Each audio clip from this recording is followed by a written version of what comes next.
Avelao ny elokizy rery dado tsy fantany tokoa izay ataony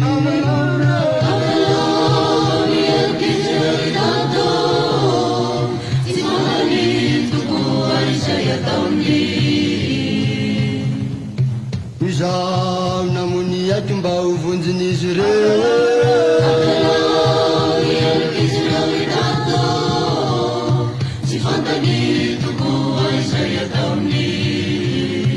Afao tanterak'izy tsy ho andevon'ilay ratsy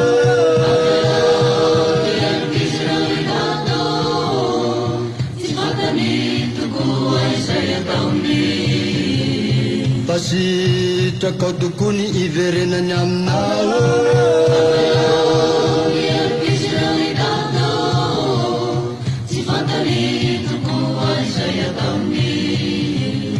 Ny ota ibaboany tsisy ota velo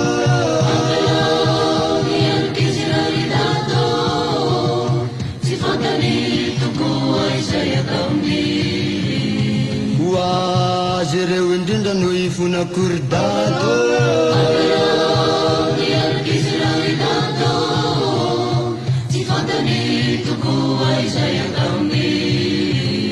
Fa tiako hiaraka amiko ny zanaka rehetra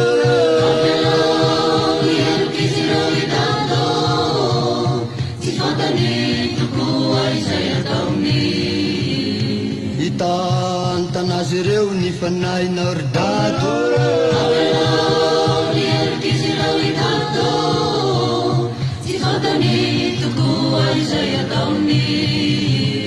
Utsapan'izy ireo fa teny rainy ianao